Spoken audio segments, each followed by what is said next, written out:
साल 1965 में एक 45 साल का आदमी केंटकी में बैठा था। उसके पास कोई ग्लैमरस स्टार्टअप नहीं था, कोई सिलिकॉन वैली नेटवर्क नहीं था और दुनिया उसे यंग जीनियस नहीं कह रही थी। लेकिन अगले कुछ वर्षों में उसने एक ऐसा बिजनेस एम्पायर बनाया जिसकी कहानी आज भी एंटरप्रेन्योरशिप की सबसे चर्चित कहानियों में गिनी जाती है। उसका नाम था कर्नल हार्लैंड सैंडर्स। ये कहानी इसलिए महत्वपूर्ण नहीं है कि 40 साल का व्यक्ति केएफसी बना सकता है, बल्कि इसलिए है कि एक अनकंफर्टेबल ट्रूथ दिखाती है।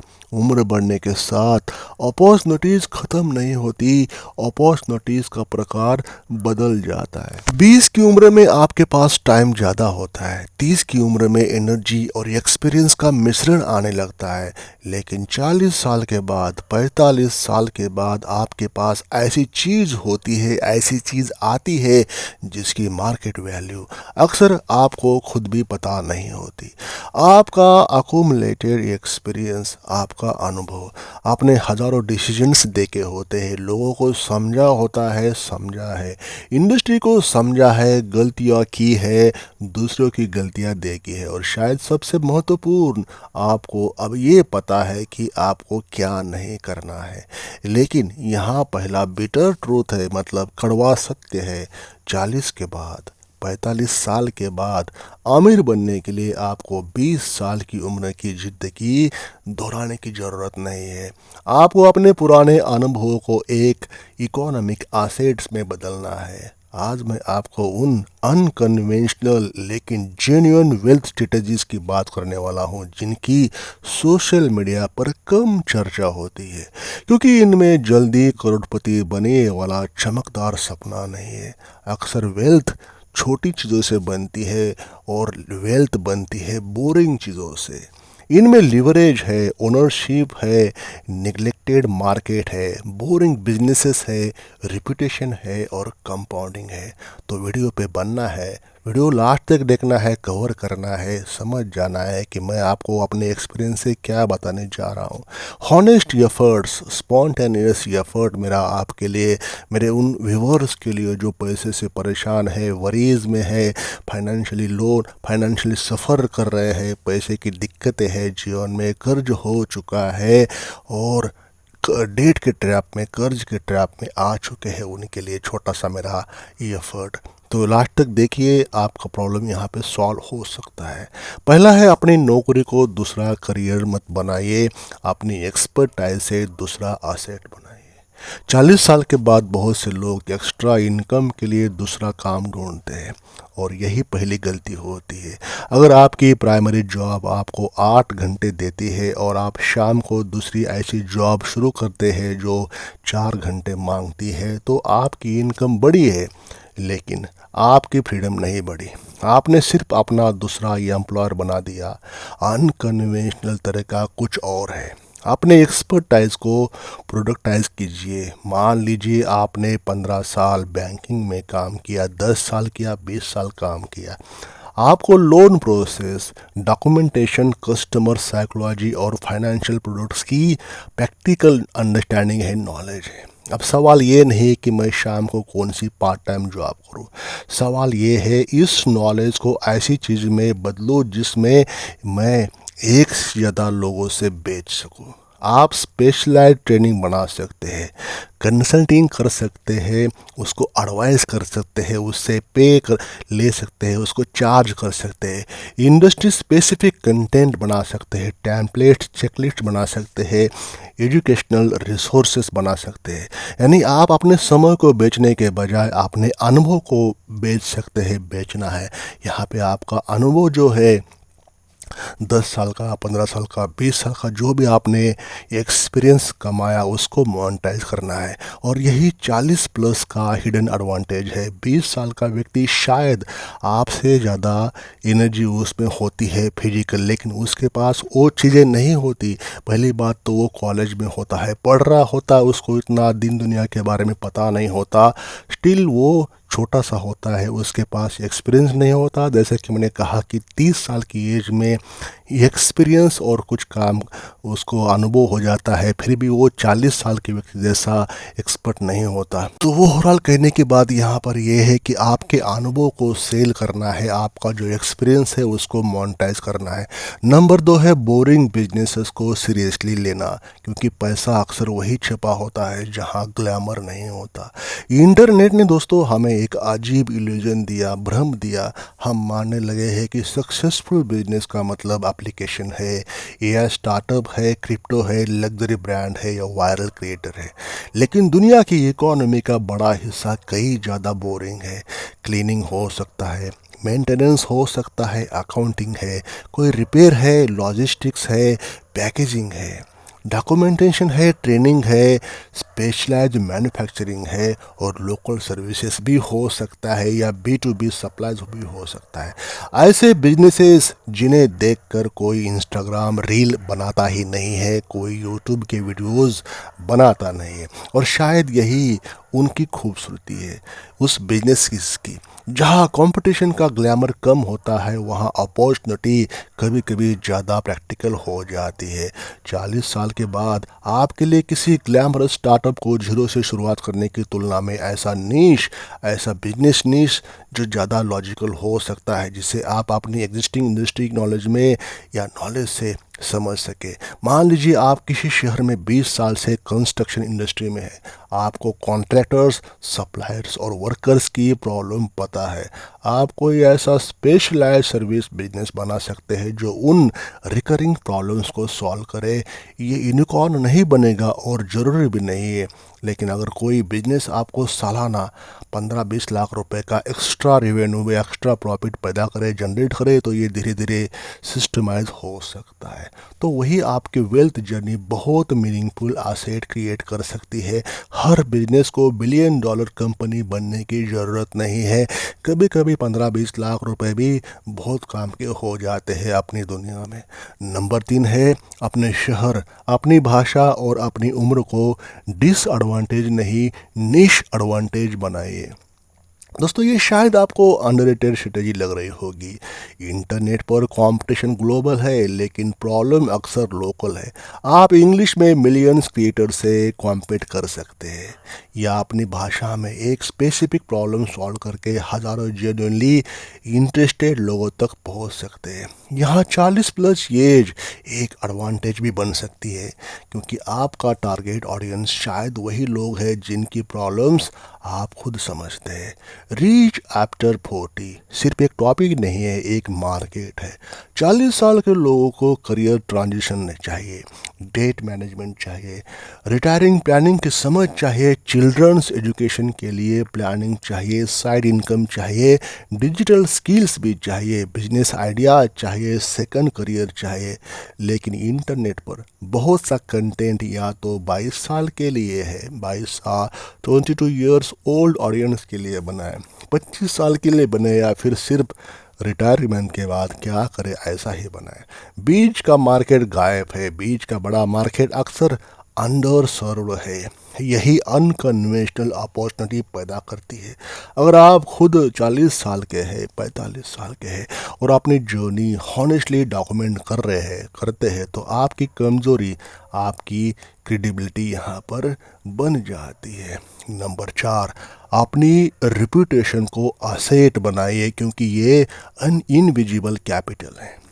बैंक बैलेंस दिखाई देता है, प्रॉपर्टी दिखाई देती है, लेकिन रिपूटेशन वो दिखाई नहीं देती। फिर भी कई बार सबसे ज़्यादा पैसा बनाती है। 20 साल का एक प्रोफेशन में ईमानदारी से काम करने के बाद आपके पास शायद कोई करोड़ों का एसेट नहीं होगा, लेकिन आपके पास 500 कॉन्टैक्ट्स अवश्य हो सकते हैं। 100 लोग आपकी रिकमेंडेशन पर भरोसा कर सकते हैं। कुछ कंपनीज आपकी एक्सपर्टाइज के लिए आपको कॉल भी कर सकती है, और यही इनविजिबल नेटवर्क फ्यूचर बिजनेस का फाउंडेशन बन सकता है। इसलिए 40 के बाद पर्सनल ब्रांड का मतलब सिर्फ इंस्टाग्राम फॉलोअर्स नहीं होता या यूट्यूब के ऊपर सब्सक्राइबर नहीं होता। पर्सनल ब्रांड का मतलब है जब किसी प्रॉब्लम का नाम लिया जाए तो लोगों के दिमाग में आपका नाम सबसे पहला आ जाए। नंबर 5, सबसे underrated wealth strategy, buy back your time. अपना समय वापस लेना। ये सुनने में इन्वेस्टमेंट स्ट्रेटजी लगती नहीं है, लेकिन 40 साल के बाद ये सबसे महत्वपूर्ण हो जाती है। मान लीजिए आपकी इनकम हर महीना 50,000 रुपये है, 1 लाख या 1.5 लाख रुपए है। आप हर काम खुद करते हैं, घर के सारे छोटे काम, बिजनेस के एडमिनिस्ट्रेटिव काम, कंटेंट एडिटिंग, अकाउंटिंग हो सकती है, डेटा एंट्री, मतलब हर चीज़, हर छोटी चीज़ एक्सेट्रा। आप सोचते हैं मैं पैसे किसी और को क्यों दूँ, मैं हर चीज़ खुद कर लूँगा। लेकिन यहाँ पर एक क्वेश्चन बन जाता है, क्वेश्चन होता है, जनरेट हो जाता है। आपके 1 घंटे की इकोनॉमिक वैल्यू कितनी है?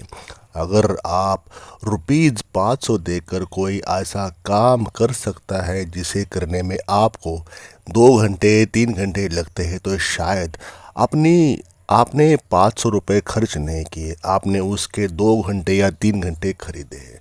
और अगर आप उन 3 घंटों में आप ₹5,000 का, ₹4,000 का, जो भी ₹10,000 का वैल्यू जनरेटिंग काम कर सकते हैं, तो आप वो खर्च नहीं है, वो आपके लिए लिवरेज बन जाता है। 40 के बाद वेल्थ सिर्फ आधी कमाने का, ज़्यादा कमाने का गेम नहीं होने वाला। ये कम वैल्यूबल कामों से धीरे धीरे बाहर निकलने का गेम भी है। एडमिनिस्ट्रेटिव वर्क आउटसोर्स करें, सिंपल एडिटिंग आउटसोर्स करें, रूटीन टास्क ऑटोमेट करें, टेम्पलेट्स बनाए, सिस्टम्स बनाए और अपने हाईएस्ट वैल्यू वर्क पर समय लगाए।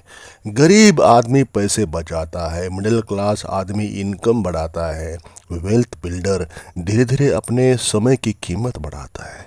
ये स्टेटमेंट ऑब्सोल्यूट रूल नहीं है, लेकिन वेल्थ थिंकिंग का एक पावरफुल फ्रेमवर्क ज़रूर है, तो इसके बारे में आपको अवश्य सोचना है। नंबर 6, अपने डेड एसेट्स को पहचानिए।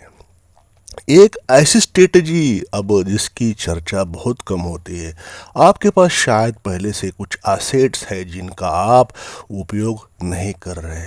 पुरानी प्रॉपर्टी हो सकती है, खाली रूम हो सकती है, अनयूज्ड इक्विपमेंट हो सकते हैं, प्रोफेशनल नेटवर्क हो सकता है, या हो सकता है old business contacts, domain knowledge, पुराने डॉक्यूमेंट्स और प्रोसेसेस। डिजिटल कंटेंट हो सकता है, एग्जिस्टिंग ऑडियंस हो सकती है, मतलब आपके एंगल से, आपके स्टाइल से, आपके मुताबिक कुछ भी हो सकता है आपका, जो आपके लिए वो अभी फ़िलहाल के लिए डेड एसेट्स अभी बनी है। या आपकी प्रोफेशनल रिपुटेशन भी हो सकती है। हम अक्सर नई चीज़ खरीदने की सोचते हैं, लेकिन वेल्थ क्रिएशन का बेहतर सवाल हो सकता है, मेरे पास पहले से क्या है जिसे मैं मोनेटाइज नहीं कर रहा। किसी व्यक्ति का अनयूज रूम रेंटल इनकम बन सकता है, किसी प्रोफेशनल की नॉलेज कंसल्टिंग बन सकती है, किसी क्रिएटर के पुराने 500 वीडियोस एवरग्रीन ट्रैफिक ला सकते हैं, किसी बिजनेस ओनर्स कॉन्टैक्ट्स नया डिस्ट्रीब्यूशन नेटवर्क बन सकता है, किसी प्रोफेशनल के पुराने क्लाइंट्स का ट्रस्ट नया सर्विस बिजनेसेस या बिजनेस बन सकता है। नई वेल्थ हमेशा नई चीज़ से नहीं बनती, कई बार वो पुराने एसेट की नई पैकेजिंग से बनती है। तो दोस्तों, आपके जो कॉन्टैक्ट्स है, आपका जो नेटवर्क है, आपकी कुछ भी चीज़ें जिसका मैंने यहाँ पे जिक्र किया है, वो अभी फ़िलहाल के लिए डेड एसेट आपके लिए बन चुकी है। उसको आपने एक्सप्लोर करना है और आपने बेनिफिट के लिए उसके ऊपर काम करना है। नंबर 7 है, 40 के बाद हाई रिटर्न नहीं, हाई सर्वाइवल से सोचिए, हाई सर्वाइवल के एंगल से सोचिए। सबसे कड़वा सच दोस्तों यही है, सबसे कड़वा अपने वीडियो का हिस्सा यही है, जब व्यक्ति 40 साल के एज के पार होता है, 40 साल के उस पार होता है, उसे लगता है कि उसने पर्याप्त वेल्थ नहीं बनाई, तो डिस्प्रेशन जनरेट होती है, पैदा होती है। और डिस्प्रेशन फाइनेंशियल मिस्टेक्स में बहुत महंगी पड़ सकती है। फिर आता है एक बड़ा ट्रेड कर लेते हैं शेयर मार्केट में, इंट्राडे में एक स्टॉक डबल हो जाएगा, 5 गुना हो जाएगा, 10 गुना हो जाएगा। लीवरेज तो आपको आजकल 5 गुना मिलता है इंट्राडे में आज के समय में, तो आप सोचते हो कि एक ट्रेड ऐसा मारो जिसके कारण मेरी जो अमाउंट है आज के आज दुगना हो जाए या 3 गुना हो जाए। क्रिप्टो में पैसा लगा देते हैं, लोन लेकर बिजनेस कर लेते हैं, हाई लिवरेज से जल्दी रिकवर कर लेंगे, और गलत डिसीजन कई साल आपको पीछे कर सकता है। यहाँ पे आपका अगर वो ट्रेड सक्सेसफुल नहीं रहा, आपकी डिसीजन सही नहीं रही, तो आपको कई साल पीछे कर सकता है। और ये रियलिटी है, बहुत लोग गलत डिसीजन के कारण अपने ज़िंदगी के 2 साल, 3 साल, 5 साल, इवन 10-10 साल पीछे जा चुके हैं इकोनॉमिकली। इसलिए 40 साल के बाद आपकी वेल्थ स्ट्रेटेजी में एक इनविजिबल ऑब्जेक्टिव होना चाहिए, वो होना चाहिए सर्वाइवल का। आपको ऐसा नहीं खेलना चाहिए कि एक जीत आपको बहुत अमीर बना दे। आपको ऐसा खेलना है या आपको ऐसा देखना है कि एक हार के बाद आपको बर्बाद न कर सके। ये बहुत बोरिंग सुनाई देता है आपको कि ऐसा कैसे, लेकिन कंपाउंडिंग को एक चीज़ सबसे ज़्यादा पसंद है, आपका गेम में बने रहना। तो आप बने रहना है यहाँ पे, आपको ख़त्म नहीं होना है। अगर कुछ भी काम करते हो तो उस काम में आपको बने रहना है। अगर आप 15 साल इन्वेस्ट करते हैं, डिसिप्लिन रहते हैं और कैटास्ट्रोफिक लॉसेस से बचते हैं, तो टाइम आपका पार्टनर बन सकता है यहाँ पर। अब देख लीजिए आप शेयर मार्केट के एंगल से भी देख लीजिए। आपको कोई गारंटी नहीं है कि आप उस ट्रेड में बने रहोगे या डेली की डेली इंट्राडे ट्रेडिंग आप करते ही रहोगे। मान लीजिए महीने के छुट्टी के समय निकाल के, सैटरडे संडे को निकाल के 20 या 21-22 दिन ट्रेडिंग होती है, तो कोई गारंटी आपकी है कि आपको हर ट्रेड सक्सेसफुली हो जाएगा। अगर आपको पता है, आपका नॉलेज हाई लेवल का है, अच्छा है, तो आपको बढ़िया है, बेहतर है, तो आपको उस खेल में बने रहना है। इंट्राडे ट्रेडिंग भी करते हो, पैसा अच्छा खासा जनरेट करते हो, तो उस खेल में आपको बने रहना है। ऐसे ट्रेड आपके होने चाहिए। तो कोई गारंटी है तो आपको आगे बढ़ना चाहिए, रिस्क आपका रहेगा। तो कहने की यहाँ पर बात है कि आपका गेम में बने रहना बहुत महत्वपूर्ण है, डिसिप्लिन में से।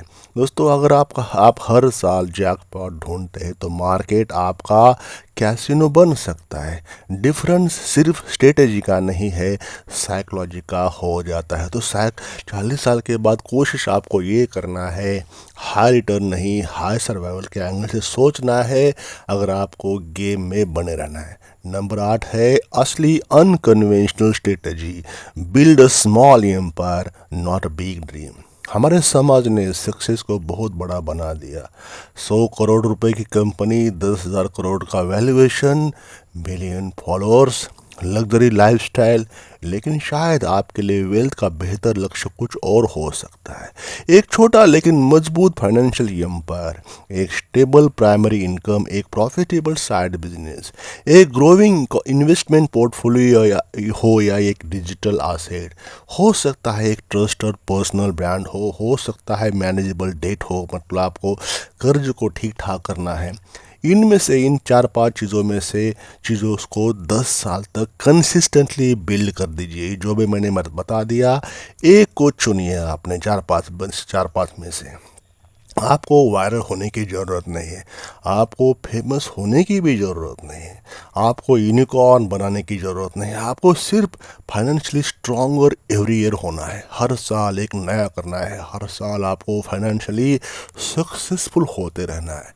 ये बोरिंग है, लेकिन वेल्थ की सबसे बड़ी आयरनी यही है, जिस रास्ते को देखकर कोई तालियां नहीं बजाता, वही रास्ता कई बार सबसे ज़्यादा असेट बनाता है, आपके लिए सबसे ज़्यादा संपत्ति बनाता है। तो दोस्तों, मेरा इस वीडियो का कंक्लूजन इस प्रकार से, 40 लेट नहीं है, लेकिन अब आपको अलग तरीके से खेलना होगा। 40 के बाद वेल्थ क्रिएशन की सबसे बड़ी गलती ये है कि सोचना, काश मैंने 20 साल में शुरू किया होता, काश मैंने 30 साल में शुरू किया होता। हाँ, शायद तब अच्छा होता, लेकिन रिग्रेट कोई एसेट नहीं है, वो सिर्फ पास्ट का इनवॉइस था। आप उसे चुका नहीं सकते, आप सिर्फ आगे का बैलेंस शीट बदल सकते हैं। इसलिए आज से 5 चीज़ें कीजिए। पहली, अपनी एग्जिस्टिंग एक्सपर्टाइज को मोनेटाइज कीजिए। दूसरी, एक बोरिंग लेकिन प्रॉफिटेबल साइड बिजनेस खोजिए। तीसरी, अपनी रिप्यूटेशन को डिजिटल एसेट में बदलिए। चौथी, अपने अनयूज्ड एसेट्स को, टाइम को मोनेटाइज कीजिए। और पांचवी, ऐसी इन्वेस्टिंग स्ट्रेटेजी अपनाइए जिसे आप लंबे समय तक गेम में बने रहें। और सबसे महत्वपूर्ण बात, 40 साल के बाद किसी 25 साल के व्यक्ति के रेस में मत दौड़िए। उसके पास शायद स्पीड हो सकती है, आपके पास डेप्थ है। उसके पास एनर्जी है, आपके पास एक्सपीरियंस है। उसके पास टाइम है, आपके पास जजमेंट है। और वेल्थ क्रिएशन में जजमेंट की कीमत बहुत ज़्यादा होती है। याद रखिए मेरे प्यारे दोस्तों, 40 साल कोई दरवाज़ा बंद होने की उम्र नहीं है, ये गलत दरवाजे को बंद करने की उम्र है। नेपोलियन हिल ने भी अपनी किताब थिंक एंड ग्रो रिच में कहा है कि वेल्थ अक्सर 40 साल के बाद बनी है, बनती है। उसने ऐसे ही नहीं कहा था। दुनिया के जितने भी वेल्दिएस्ट इंसान देखे, बने, जो भी बने अपने सेल्फ मेड मिलियनेयर, बिलियनर, वो हर कोई इंसान 40 साल के बाद ही बना है। तो दोस्तों, ऐसा नहीं है कि 40 से पहले कोई बना है, बन गया होगा, वो नहीं है। लेकिन अक्सर रेशियो जो है वेल्थ बनाने का, बड़ी असेट कमाने का 40 साल के बाद ही रहा है। अब हर अपॉर्चुनिटी आपके लिए नहीं है, हर ट्रेंड आपके लिए नहीं है, हर इन्वेस्टमेंट आपके लिए नहीं है, हर बिजनेस आपके लिए नहीं है। आपको क्वांटिटी नहीं, क्वालिटी ऑफ डिसीजंस चाहिए। क्योंकि 20 की उम्र में गलतियां आपको सिखाती है, 40 की उम्र में गलतियां आपको महंगी पड़ सकती है। लेकिन उसी तरह 20 की उम्र में एक्सपीरियंस कम होता है, ये भी आपको पता होना चाहिए। 20 की उम्र में कोई इतना पढ़ा लिखा भी नहीं होता, उसके पास अनुभव होता नहीं है काम का। तो 40 की उम्र में वही एक्सपीरियंस आपके लिए लिवरेज बन जाता है। तो लिवरेज जो होता है बहुत महत्वपूर्ण करता है कम एफर्ट्स में ज़्यादा रिजल्ट पाना, आउटकम पाना। इसलिए आज से अपनी कहानी को ऐसे मत देखिए कि मैं 40 का हो गया। अरे दोस्तों, अभी तो आपको कुछ करने की ज़रूरत है, कुछ करने की उम्र है आपकी। देखिए, आप अपनी लाइफ में पिछले 20 साल में नहीं किया, आप 4-5 साल में कर सकते हो, मिरेकल कर सकते हो। जो कुछ चाहिए वो आपको मिल सकता है। कुछ भी चीज़ मन में सोचिए, वो आप पूरा कर सकते हैं। आपके पास एक्सपीरियंस है और आपके पास पैसे की पावर है।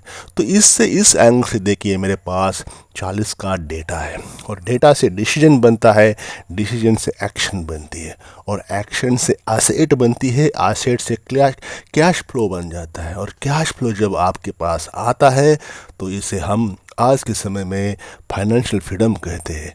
और फ्रीडम से वही ज़िंदगी जिसे आप अपनी शर्तों पर जी सकते हैं, जब चाहे जहाँ चाहे आप जा सकते हैं। रीच आफ्टर 40 का मतलब सिर्फ करोड़पति बनना नहीं है, इसका मतलब है इतना मजबूत बनना कि पैसा आपके डिसीजंस का मालिक न रहे। और शायद यही 40 साल के बाद पैसा बनाने का सबसे अंडररेटेड सीक्रेट है दोस्तों। आपको जवान होने की ज़रूरत नहीं है, आपको जागरूक होने की ज़रूरत है। समय वापस नहीं आएगा, ये भी सत्य है, लेकिन आज का एक सही फाइनेंशियल डिसीजन अगले 10 साल की दिशा और दशा जीवन के आपके बिल्कुल चेंज कर सकता है। और अगर सही समय पहुंचा जाए तो 20 नहीं है, 30 भी नहीं है। सही समय शायद वही है जब आपको पहली बार सचमुच समझ आ गया कि अब और इंतज़ार करना सबसे महंगा डिसीजन हो सकता है। और वो समय है अब, अभी, जस्ट नाउ। तो दोस्तों, जब जागो तब सवेरा। शुरुआत कीजिए, आगे बढ़िए दोस्तों। भगवान भी उसी का साथ देता है जो खुद के लिए हेल्प करता है, खुद के लिए जीता है। तो आप अपनी जर्नी शुरू कीजिए और यकीन मानिए आप अपने जीवन में मिरेकल कर सकते हैं। तो इस बात पे वीडियो को लाइक करें, चैनल को सब्सक्राइब अवश्य करें। ये वीडियो अपने व्हाट्सएप ग्रुप में उन दोस्तों को शेयर करें जो आपके एज के हैं, आपके हम उम्र है, निराश हो चुके जीवन में, उनको कोई इंस्पिरेशन नहीं मिल रही है फाइनेंशियल वाली, तो उसको ये वीडियो शेयर कर लीजिए। आई होप उसको ये वीडियो देख के उसकी जीवन की दिशा चेंज हो सकती है, वो अपना जीवन की तरफ देखने का नज़रिया भी चेंज कर सकता है। तो थैंक यू, चैनल को सब्सक्राइब अवश्य करें।